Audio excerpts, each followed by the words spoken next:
Hello दोस्तों, कैसे हैं आप सब। उम्मीद करते हैं कि ठीक ही होंगे। हम लोग जो है संस्कृत पढ़ रहे थे और अलस कथा चल रहा था और अलस कथा का हम लोग जो है चैप्टर ही पढ़ लिया और ऑब्जेक्टिव भी देख लिए, है ना। अब जो है अलस कथा में सब्जेक्टिव देखते हैं। देखिए जैसे सब्जेक्टिव क्वेश्चन पूछता है ना संस्कृत में, हिंदी में ही क्वेश्चन आता है और आपको हिंदी में लिखना आता है, आंसर भी हिंदी में लिखना पड़ता है, ठीक है। 16 क्वेश्चन पूछता है जिसमें 8 क्वेश्चन का जवाब देना होता है। आप लोगों में से बहुत लोगों को ये बात मालूम भी होगा और 2-2 नंबर मिलता है प्रत्येक क्वेश्चन में, तो 16 नंबर हुआ। और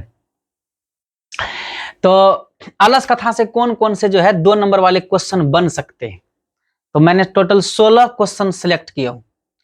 और ये 16 क्वेश्चन कौन कौन है, देखिए 2009 से लेके, यहां ध्यान दीजिएगा, 2009 से लेके 2024 तक संस्कृत में इस चैप्टर से, अलस कथा चैप्टर से जितने प्रश्न पूछे गए हैं वो सारा प्रश्न इसमें से है। और इसके अलावे जो भी संभावित प्रश्न इससे हो सकते हैं वो सारा इसमें मिला हुआ है और टोटल मिल करके जो ये 16 क्वेश्चन बना है।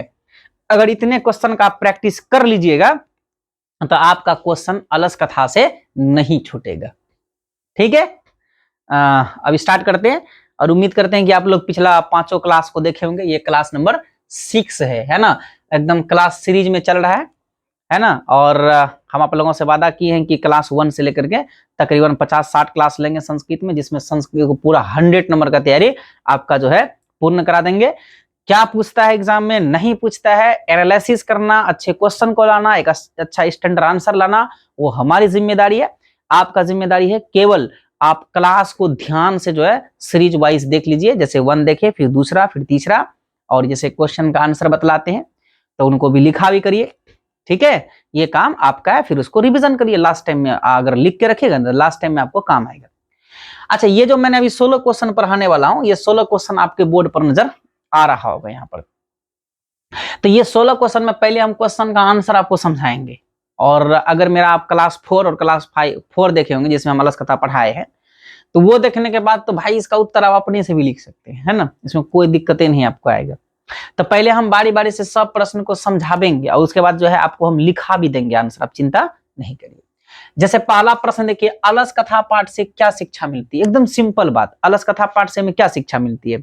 तो मैथिली कवि विद्यापति के द्वारा रचित अलस कथा पाठ से हमें यह शिक्षा मिलता है, नंबर 1 कि इंसान को आलसी नहीं बनना चाहिए, क्योंकि आलस जो है वह इंसान के लिए सबसे बड़ा शत्रु है। और जिसके शरीर में आलस ने अपना घर बना लिया, उस इंसान को आलस नष्ट कर देता है। नंबर 1 हो गया। नंबर 2, आलसी इंसान का भरण पोषण केवल कारुणिक मतलब दयावान इंसान ही कर सकता है।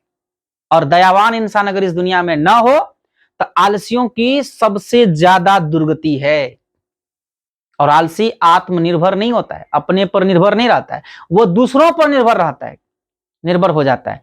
इसलिए प्रत्येक व्यक्ति को अपने जीवन के विकास के लिए आलसी नहीं, कर्मठ बनना अति आवश्यक है, मेहनती बनना बहुत जरूरी है। बस यही शिक्षा हम लोगों को इस पाठ से मिलता है ना। तो आपको थोड़ा थोड़ा समझ में आ गया होगा कि अलस कथा पाठ से हमें क्या शिक्षा मिलती है, कि हमें आलसी नहीं बनना है, ठीक है। अब आप लोग जो है ना लिख लीजिए, पहले हम समझा दिए ना, तो इसी को आप नहीं समझे तो पीछे करके आप देख लीजिए, एक बार सुन लीजिए फिर से। और मैं अभी जो है अब लिखा रहा हूं, आप लिख लीजिए पहले नंबर का आंसर, है ना। कैसे लिखना है वो मैं तौर तरीका आपको बता रहा हूं, जैसे जैसे बोलेंगे वैसे आपको लिखना है। उत्तर में 1 नंबर का उत्तर में आप लिखिएगा, है ना। स्टार्ट करिए। मैथिली कवि विद्यापति रचित अलस कथा में आलसियों के माध्यम से यह शिक्षा दी गई है कि, हो गया, डैश दे दीजिए। अब फिर नीचे में रोमन नंबर में लिखिएगा 1 नंबर में कि आलस्य जो है शरीर में, यानी आलस्य शरीर में रहने वाला सबसे महान शत्रु है, जिससे मनुष्य का विनाश अवश्य होता है। लिख लिए। अब रोमन में 2 नंबर, आलसी व्यक्तियों का भरण पोषण दयावानों के बिना संभव नहीं है। अर्थात आलसी व्यक्ति आत्मनिर्भर न होकर दूसरों पर निर्भर हो जाते हैं। 2 नंबर में लिख लिए। अब एक लाइन छोड़ के नीचे में लिखिएगा, अतः प्रत्येक व्यक्ति को अपने जीवन के विकास के लिए आलस को त्याग कर कर्मठ होना अति आवश्यक है। उम्मीद करते हैं कि आप लोग लिख लिए होंगे। आप सर लिखाते क्यों, याद करा दीजिए। देखिए लिखा इसलिए देते हैं कि अभी एक बार आप देख रहे हैं, समझ रहे हैं, और लिख के रख लीजिएगा ना, तो आप फेयर कॉपी रहेगा तो लास्ट टाइम आप वीडियो देखिएगा, लास्ट टाइम आप एकदम फेयर कॉपी निकाल करके एकदम धुआं धुआं उड़ा दीजिएगा, मतलब पूरा रिवीजन करिएगा अच्छा से, है ना। इसलिए मैं अभी आपको आंसर लिखा भी रहा हूँ, तो आप लिख भी लीजिएगा, ऐसे याद भी हो रहा होगा। अगला है मंत्री वीरेश्वर की विशेषता का वर्णन पढ़े। मतलब मंत्री वीरेश्वर की विशेषता का मतलब क्या हुआ? विशेषता का मतलब कि ये कैसे थे, इनके बारे में बताना है, इनका खासियत के बारे में बताना है। तो कहेगा सर मंत्री वीरेश्वर के बारे में तो हम लोगों को कुछ कुछ तो बात मालूम है, जैसे कि मंत्री वीरेश्वर जो है वह स्वभाव से दानशील और कारुणिक था, वह गरीबों और अनाथों को प्रतिदिन भोजन कराता था और आलसियों को अन्न और वस्त्र भी देते थे। बस यही हो गया, यही इसकी विशेषता है। इसी को 2 पॉइंट में बना दीजिए, आपका हो जाएगा विशेषता। तो पहला पॉइंट में लिख दीजिएगा क्या, मिथिलिया के मंत्री, विशेषता है ना, वीरेश्वर का विशेषता लिखना है। तो नंबर 1 में लिख देना है कि मिथिलिया का मंत्री वीरेश्वर स्वभाव से दानशील और कारुणिक था। नंबर 1 हो गया। नंबर 2, मिथिलिया के मंत्री वीरेश्वर गरीबों और अनाथों को प्रतिदिन भोजन दिलाते थे और आलसियों को अन्न और वस्त्र भी देते थे। हो गया इसका 2 विशेषता, खासियत, है ना। चलिए याद भी हो गया होगा कि वीरेश्वर जो है स्वभाव से दानशील और कारुणिक था, और ये गरीबों और अनाथों को भोजन भी देते थे और आलसियों को अन्न और वस्त्र भी देते थे। ये हो गया वीरेश्वर की विशेषता, वीरेश्वर की खासियत। ठीक है, अब लिख लीजिए अच्छे से दूसरा नंबर का उत्तर, है ना। लिखिए, पहले हेडिंग दे दीजिएगा, मंत्री वीरेश्वर की विशेषताएं, है ना, ऐसे हेडिंग दीजिएगा। हेडिंग ब्लैक पेन से दीजिएगा और फिर आंसर ब्लू पेन से लिखिएगा, ताकि देखने में थोड़ा आकर्षक लगे। तो 2 नंबर दे करके हेडिंग पहले दीजिए मंत्री वीरेश्वर की विशेषता, देखिए डैश दे दिया। नीचे में 1 नंबर में लिखना है मिथिला के मंत्री वीरेश्वर स्वभाव से दानशील और कारुणिक थे। को में आकर, रो में दुर्घुकर, नोहर्षी कर को, कारुणिक थे। हो गया। अब रोमन में 2 नंबर, वे गरीबों और अनाथों को प्रतिदिन भोजन देते थे, साथ साथ वे आलसियों को अन्न और वस्त्र भी दान देते थे। उम्मीद करते हैं कि लिख लिए होंगे। अब आते हैं तीसरे नंबर प्रश्न पर। तीसरे नंबर प्रश्न में है अलसला में आग क्यों लगाया गया, है ना। अगर आप मेरा क्लास 4 देखे होंगे तो उसमें आपको समझ में आया होगा कि अलसला में आग क्यों लगाया गया आखिर। तो आप सबको पता होगा कि जब आलसियों को, जो वीरेश्वर नाम करके मंत्री था, जो आलसियों को अन्न और वस्त्र दान में देने लगे, तो उसका सुख को देख करके जो काम धंधा करने वाले लोग थे या जो कम आलसी थे, तो उनको भी लगा यार काम धंधा करके हम पेट क्यों भरेंगे, यदि वीरेश्वर मुफ्त में सब कुछ दे रहा है, भोजन भी दे रहा है और वस्त्र भी दे रहा है, तो क्यों ना हम लोग वहीं चल जाएं। तो वो सब भी जो है बनावटी आलसी बन करके आ गया कहां पर, वीरेश्वर के पास, आलसी बन करके अन्न और वस्त्र ग्रहण करने लगा। तो अलसला के जो चलाने वाले कर्मचारी लोग थे, उन्होंने देखा भाई ये तो बनावटी आलसी भी आकर के जो है कि अन्न और वस्त्र ग्रहण कर रहा है। तब उसने सोचा था कि आलसियों का परीक्षा लिया जाए, इसमें जांचा जाए कि हकीकत में आलसी इसमें है कौन।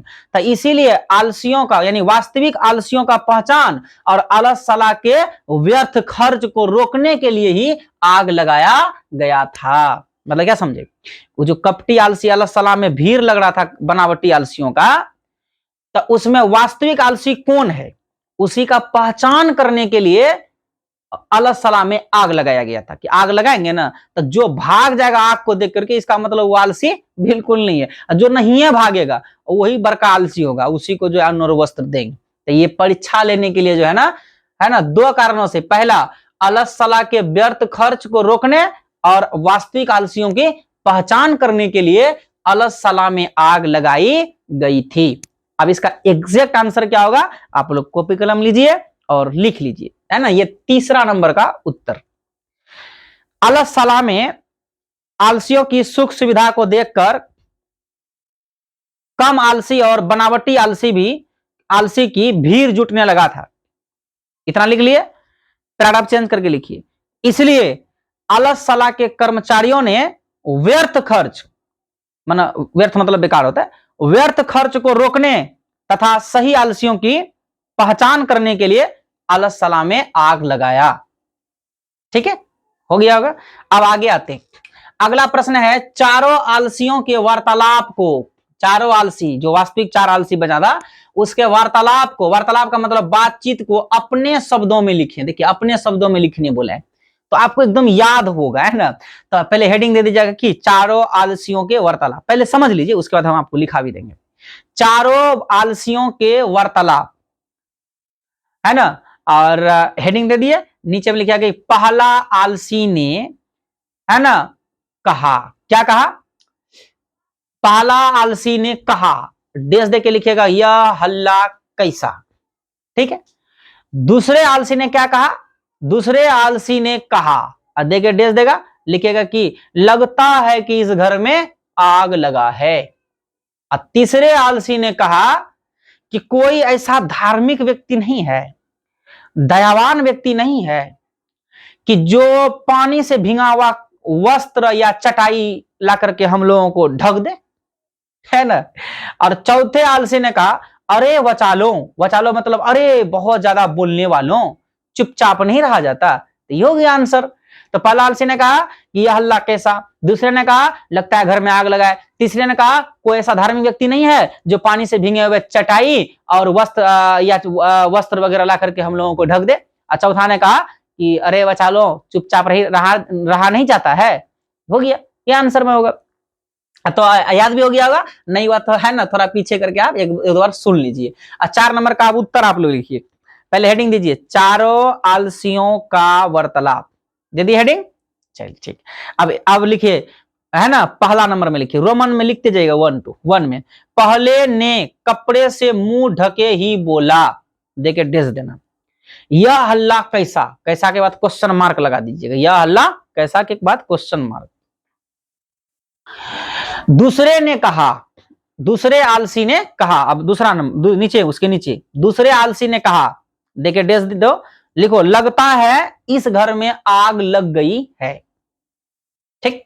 अब नीचे में लिखिए, अब फिर, है ना, निचले वाला लाइन में तीसरे आलसी ने कहा, देखे डेस दो, लिखो कोई भी ऐसा धार्मिक इंसान नहीं है जो पानी से भीगे वस्त्रों या चटाई से हम लोगों को ढक दे, ढो में चांद बिंदु को ढक दे।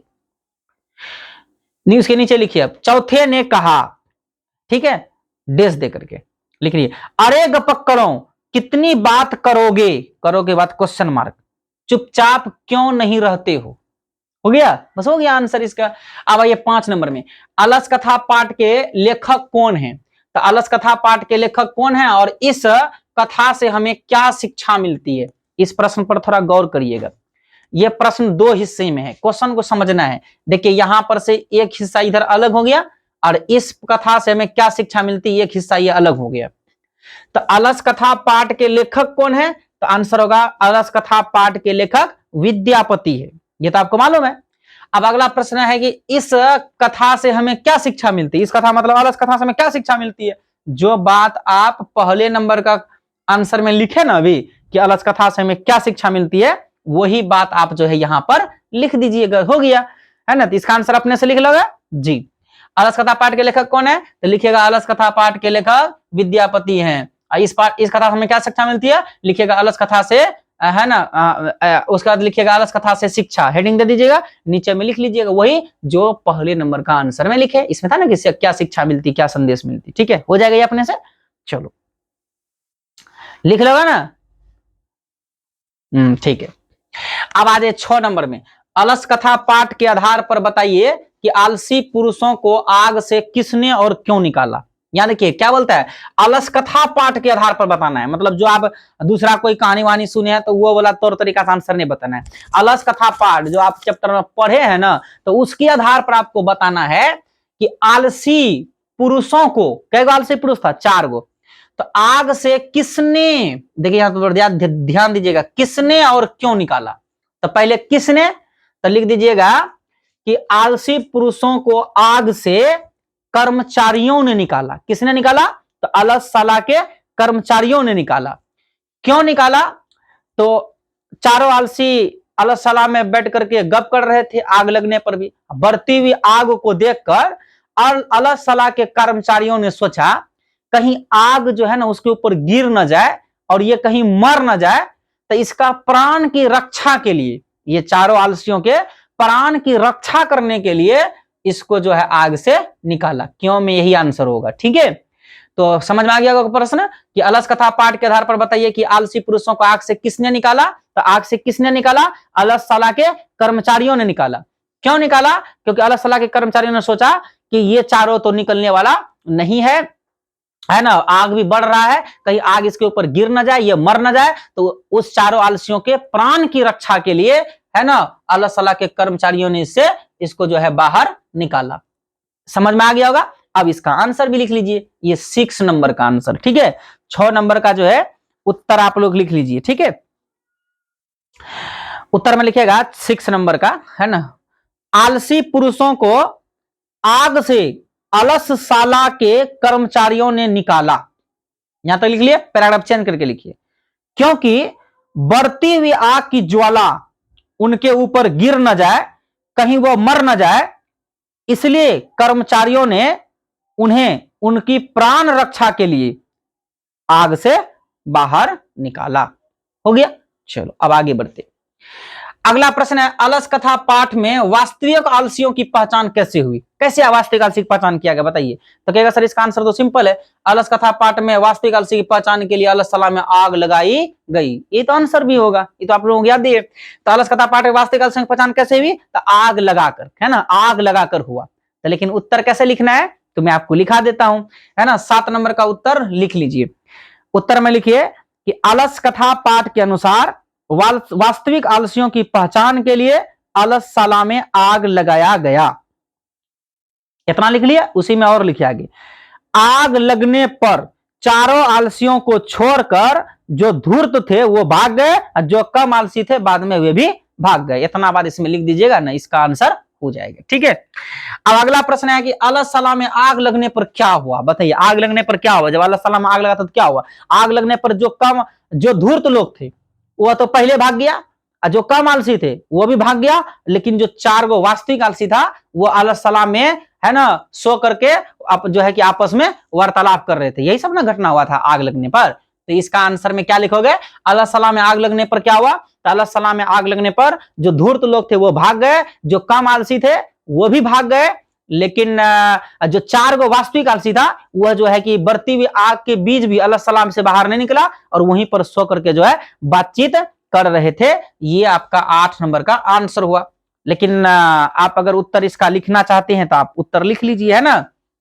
इसका उत्तर अब 8 नंबर का उत्तर लिख लीजिए, है ना, बाद में लास्ट टाइम है ना रिवीजन करने में अच्छा होगा। उत्तर में लिखिएगा 8 नंबर का, अलसशाला में आग लगने पर सभी धूर्त आलसी भाग गए, जो कम आलसी थे वे भी भाग गए, लेकिन 4 आलसी सोए हुए आपस में बातचीत कर रहे थे, और फैली आग को देखकर अलसशाला के कर्मचारियों ने बाल पकड़कर खींचते हुए इनको बाहर निकाल दिया। तो ये वाला बात इसमें लिख दीजिएगा। अगला है, मिथिला राज का मंत्री कौन था? उन्होंने कृत्रिम आलसी परीक्षा कैसे ली? अग्नि लगने घर को देखकर कितने आलसी बच गए? देखिए क्वेश्चन बहुत बड़ा है, लेकिन इसका उत्तर देखिए एकदम आसान है। देखो, मिथिला राज का मंत्री कौन था, यहां तक क्वेश्चन का एक भाग हुआ। और उन्होंने कृत्रिम आलसी की परीक्षा कैसे ली, यहां तक एक भाग हुआ। और अग्नि लग्न घर को देखकर कितने आलसी बच गए, ये एक भाग हुआ। यानी 3 पार्ट में क्वेश्चन है, तो सबका उत्तर तो एक ऑब्जेक्टिव टाइप से है। मिथिला राज का मंत्री कौन था? तो इसका आंसर होगा कि मिथिला राज का मंत्री वीरेश्वर था। उन्होंने कृत्रिम आलसी की परीक्षा कैसे ली? तो उन्होंने कृत्रिम आलसी की परीक्षा घर में आग लगा कर लिया। अग्नि लग्न घर को, अग्नि लग्न घर मतलब आग लगे हुए घर को देखकर कितने आलसी बच गए? तो अग्नि लग्न घर को देखकर भी 4 आलसी बच गए। हो गया सिंपल बात। तो मिथिला राज का मंत्री कौन था? वीरेश्वर। उन्होंने कृत्रिम आलसी की परीक्षा कैसे ली? तो अलसशाला में आग लगाकर। अग्नि लग्न घर मतलब आग जो है लगा हुआ जो घर था उसको भी देखकर कितने आलसी उसी में बच गए? तो 4 आलसी उसमें बच गए। यही आपका आंसर होगा। तो 9 नंबर का जो है इसका आंसर आप, है ना, इसका आंसर आप लोगों को याद हो गया होगा। अपने से लिख लीजिएगा ना, लिख लीजिए अगर आप लिखना चाहते हैं तो 9 नंबर का लिखिए, मिथिला राज्य का मंत्री वीरेश्वर था। लिख लिए। अब उसमें आगे लिखिएगा, उन्होंने कृत्रिम आलसी की परीक्षा अलसशाला में आग लगाकर लिया। और फिर उसी में आगे लिखिएगा, अग्नि लग्न घर देखकर 4 आलसी बच गए। हो गया आंसर। अब आते हैं 10 नंबर में। विद्यापति कौन थे? उन्होंने किस ग्रंथ की रचना की है। ये देखिए विद्यापति कौन थे और उन्होंने किस ग्रंथ की रचना की है, तो सिंपल इसका उत्तर होगा विद्यापति कौन थे। दो पार्ट में प्रश्न है, देखिए विद्यापति कौन थे और उन्होंने किस ग्रंथ की रचना की है। तो विद्यापति एक लोकप्रिय मैथिली कवि थे। विद्यापति कौन थे, उत्तर हो गया। विद्यापति एक लोकप्रिय मैथिली कवि थे और उन्होंने किस ग्रंथ की रचना की है, तो उन्होंने जो है पुरुष परीक्षा ग्रंथ की रचना की है। हो गया उत्तर, लिख लीजिए 10 नंबर का उत्तर। विद्यापति एक लोकप्रिय मैथिली कवि थे, उन्होंने पुरुष परीक्षा ग्रंथ की रचना की है। अगला प्रश्न है, अलग सलाह के कर्मचारियों ने आलसियों की परीक्षा क्यों ली, बताइए। अलग सलाह का जो कर्मचारी था उन लोगों ने आलसियों का परीक्षा क्यों लिया, इसके पीछे क्या कारण था। आप सबको पता होगा कि अलग सलाह चलाने के लिए मंत्री वीरेश्वर ने कुछ कर्मचारी नियुक्त किया था, तो उन्हीं ने उन लोगों ने ही आलसियों का परीक्षा लेने का विषय में सोचा। क्यों, क्योंकि देखिए आलसियों को जो वीरेश्वर ने अन्न और वस्त्र दे रहे थे, तो उस सुख को देखकर बहुत सारे मेहनत करने वाले लोग भी बनावटी आलसी बन के अलग सलाह में भीड़ जमा करने लगे। और भीड़ जब जमा होने लगा तो उस पर बहुत ज्यादा व्यय होने लगा, खर्चा होने लगा। तो कर्मचारी लोगों ने सोचा कि अगर अक्षम बुद्धि और करुणा से, दया से मालिक मतलब वीरेश्वर अगर अनाथ आलसियों को अन्न और वस्त्र देते हैं, यहाँ तो साला बनावटी आलसी लोग भीड़ लगा रहा है, ये तो हम लोगों की गलती है। हम लोगों को पहचान करना चाहिए कि इसमें कौन नकली आलसी है, कौन असली आलसी है। तो इसीलिए उन लोगों ने क्या सोचा कि परीक्षा लेने के विषय में सोचा, कैसे आखिर वास्तविक आलसियों का परीक्षा लिया जाए, तो है ना, तो वही वास्तविक आलसी का पहचान करने के लिए ही कर्मचारी ने क्या लिया था, आलसियों की परीक्षा लिया था। तो यह प्रश्न है कि अलग सलाह के कर्मचारियों ने आलसियों की परीक्षा क्यों लिया, तो इसका उत्तर 11 नंबर का उत्तर लिखिएगा, है ना। 11 नंबर का आप लोग उत्तर लिखिए। लिखिए, अलग सलाह में आलसियों की सुख सुविधा को देखकर कम आलसी और बनावटी आलसी का भीड़ जुटने लगा था। पैराग्राफ चेंज करके लिखिए, इसलिए अलग सलाह के कर्मचारियों ने व्यर्थ खर्चा को रोकने तथा सही आलसियों की पहचान के लिए आलसियों की परीक्षा ली। हो गया आंसर, चलिए ठीक है। अब आइए 12 नंबर में, किनकी क्या क्या गतियां है। ये देखिए 12 नंबर प्रश्न में क्या है, किनकी क्या क्या गतियां है। याद करिए, उसमें एगो श्लोक ना था, पतिरेव गति स्त्री नाम बाल नाम जननी गति था ना, वही वाला श्लोक से प्रश्न है, किनकी क्या क्या गतियां है। हम लोग पढ़े थे ना कि बच्चों की गति माँ है और स्त्रियों की गति पति है, और जो आलसी व्यक्ति है उसका गति कौन है, उसका गति जो है वो दयावान व्यक्ति है। तो यानी किनकी क्या क्या गतियां हैं, तो अलस कथा में 3 लोगों की गति का जिक्र किया है। एक तो किसकी गति का जिक्र किया है, स्त्रियों के गति का जिक्र है, एक बालक के गति का जिक्र है, और एक आलसियों के गति का जिक्र है। तो यहाँ पर पूछा है कि किन की क्या क्या गतियां हैं, पठित पाठ के आधार पर स्पष्ट करना है, ये नहीं कि कहीं कुछ सुने हैं और वही उस उत्तर में लिख देंगे किसका गति क्या है। जो आप पाठ में अलस कथा पाठ में पढ़े हैं वही आपको उत्तर में लिखना है। तो ये इसमें क्या पढ़े थे, किनकी क्या क्या गति है, तो लिखना पड़ेगा स्त्री का गति पति है, बच्चों की गति उसकी माँ है, और आलसियों का गति दयावान व्यक्ति है। हो गया इसका आंसर, है ना। बोलिए, बालकों की गति उसके माँ, स्त्रियों का गति पति, आलसियों का गति दयावान व्यक्ति है। अगर आप इसका स्टैंडर्ड आंसर लिखना चाहते हैं लिख लीजिए, है ना। ये 12 नंबर का उत्तर लिखिए। विद्यापति द्वारा रचित अलस कथा पाठ में स्त्री कोमा बच्चे और आलसियों के गति का जिक्र है। इस पाठ में बताया गया है कि स्त्रियों की गति पति है, बच्चों की गति उनकी मां है, तथा आलसियों की गति कारुणिक, अब ब्रैकेट में लिखिए दयावान इंसान है। ठीक हो गया। अगला प्रश्न है, अलस सलाह के कर्मचारियों ने आलसियों की परीक्षा क्यों और कैसे लिया। अब बताइए, ये वाला प्रश्न है ना, अलस सलाह के कर्मचारियों ने आलसियों की परीक्षा क्यों और कैसे लिया, क्यों परीक्षा लिया था, बोलिए क्यों लिया। तो लिखिएगा, अलस सलाह के कर्मचारियों ने आलसियों की परीक्षा अलस सलाह के व्यर्थ खर्च को रोकने और सही आलसियों की पहचान करने के लिए लिया। कैसे लिए, तो अलस सलाह में आग लगा कर लिया, है ना। तो ये आपका हो जाएगा आंसर। तो समझ में आ गया होगा, अलस सलाह के कर्मचारियों ने आलसी की परीक्षा क्यों ली और कैसे ली। 2 भाग में प्रश्न देखिए, क्यों लिया और कैसे लिया। कैसे लिया तो इसका सिंपल जवाब है कि आग लगा कर लिया, अलस सलाह में आग लगा कर लिया।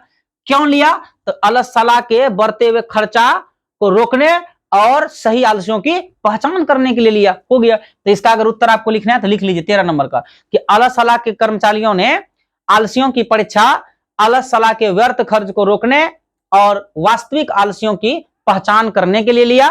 पैराग्राफ चेंज करके लिखिएगा कि अलस सलाह की आलसियों की परीक्षा आग लगाकर लिया, है ना। अलस सलाह की परीक्षा आलसियों की परीक्षा अलस सलाह में आग लगाकर लिया। ठीक है, ये 13 नंबर का हो गया। अरे एक ही सब में जो है ना आप देख रहे हैं, एक ही जैसा एकदम आंसर है, खाली क्वेश्चन का तरीका, खाली क्वेश्चन का अभी सब याद कर लीजिएगा ना। यही सब आंसर में लिखा है, कैसो भी प्रश्न पूछेगा। हाँ, लेकिन कल प्रश्न का प्रकृति समझिएगा कि क्वेश्चन कैसे पूछा हुआ है, कह क्या रहे, लिखना क्या है। थोड़ा ठंडा दिमाग से क्वेश्चन को पढ़ना है और फिर जिस हिसाब से वो आंसर मांगा है आपसे उसी हिसाब से उत्तर देना है। अगला प्रश्न है कि वीरेश्वर आलसियों को अन्न और वस्त्र क्यों देते थे। सिंपल प्रश्न है कि वीरेश्वर आलसी को अन्न और वस्त्र क्यों देते थे। तो लिखिएगा कि वीरेश्वर का मानना था कि जितने भी इस दुनिया में दुखी मनुष्य है उसमें प्रथम स्थान आलसियों का है। आलसी लोग अपना पेट भरने के लिए भी कुछ नहीं कर सकता है, उसका पूरा जीवन दयावान इंसानों पर ही टिका रहता है, इसलिए वह आलसियों को अन्न और वस्त्र देते थे। यही आप आंसर में लिख दीजिएगा। अगला प्रश्न है पुरुष परीक्षा ग्रंथ के दो महत्व बताइए। आपको पता है ना पुरुष परीक्षा ग्रंथ किसने लिखा। तब पुरुष परीक्षा ग्रंथ जो है ये मैथिली कवि जो विद्यापति है उसने लिखा है। यहां पर पूछा है पुरुष परीक्षा ग्रंथ के दो महत्व, हेडिंग दे दीजिएगा पुरुष परीक्षा ग्रंथ के दो महत्व, है ना। क्या क्या महत्व है पुरुष परीक्षा ग्रंथ का, तो इसमें लिख दीजिएगा पुरुष परीक्षा ग्रंथ का महत्व में पहला नंबर में लिखिएगा रोमन में कि विभिन्न मानव के गुणों के महत्व का वर्णन है, और दूसरा में लिखिएगा कि मानव के दोषों को दूर करने का शिक्षा दिया गया है। तो इसका इस ग्रंथ का दो महत्व है, पहला विभिन्न मानव के गुणों के महत्व का वर्णन है, दूसरा मानव के दोषों को दूर करने का शिक्षा दिया गया है। ठीक है, ये दो बात लिखना है, पुरुष परीक्षा ग्रंथ में यही बात लिखा हुआ है। ठीक है, पुरुष परीक्षा ग्रंथ में ना छोटी छोटी कहानी है जिसमें विभिन्न मानव के गुणों के महत्वों का वर्णन है, और दूसरा है कि मानव के अंदर जो दोष है उसको उसका निराकरण कैसे करना है, उसको दूर कैसे करना है, उसका उपाय बताया गया, यानी इसकी शिक्षा दी गई है। तो 15 नंबर का उत्तर में लिखिएगा पुरुष परीक्षा ग्रंथ के महत्व। नंबर 1 विभिन्न मानव के गुणों के महत्वों का वर्णन है, नंबर 2 मानव के दोषों को दूर करने की शिक्षा दी गई। अगला प्रश्न अलस कथा पाठ में किसका वर्णन है। देखिए ये कितना बड़ा प्रश्न 2 नंबर में पूछ दिया है ना। अलस कथा पाठ में किसका वर्णन है, तो लिखिएगा अलस कथा पाठ में आलस्य का वर्णन किया गया है ना। इसमें यह बताया गया है कि आलस्य एक दोष है, और इसको बताने के लिए एक कहानी है इसमें कि मिथिला का मंत्री वीरेश्वर था, और वह दानशील और कारुणिक आदमी था।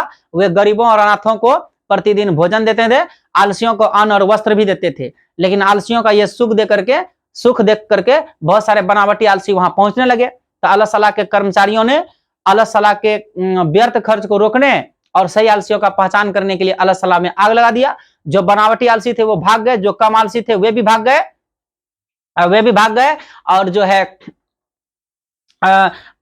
जो है जो 4 वास्तविक आलसी बचे उसको जो है कि घर से निकाला गया, और उसको जो है मंत्री पहले से भी ज्यादा अन्न और वस्त्र देने लगे। तो इस चैप्टर में ये हमें समझाया गया है कि इंसान को आलसी नहीं बनना चाहिए। तो है ना, अगर एग्जाम पूछे ना अलस कथा पाठ में क्या वर्णन है, तो इसका पूरे कथा लिख सकते हो, या तो शॉर्टकट में इसका उत्तर लिख सकते हो कि अलस कथा पाठ जो है विद्यापति के द्वारा रचित है। इस पाठ के अंदर में आलस्य के बारे में बताया गया है कि इंसान को जो है आलसी नहीं बनना चाहिए, क्योंकि आलस्य जो है जिसके शरीर में अपना घर बना लेता है उस मनुष्य का विनाश कर देता है। और जो है कि आलसी व्यक्ति अपना भरण पोषण करने के लिए दूसरों पर निर्भर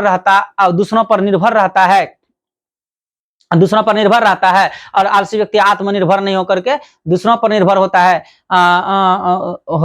तो इसलिए हम लोगों को आलसी नहीं बनना चाहिए। हम लोगों को जीवन में आगे बढ़ने के लिए आलसी नहीं, हम लोगों को जीवन में आगे बढ़ने के लिए कर्मठ बनना चाहिए। वैसे तो ये क्वेश्चन आएगा नहीं एग्जाम में, थोड़ा सा लॉन्ग टाइप से है, लेकिन आ गया तो ये सारी बातें आपको इसमें लिख देना है। तो इस तरह से ये 16 क्वेश्चन हो गया। ये क्लास जो है 6 यहाँ पर कंप्लीट हुआ। अब हम लोग क्लास 7 में अगला चैप्टर जो है उसका नाम क्या है, संस्कृत साहित्य लेखिका, है ना, उसमें अब मिलते हैं।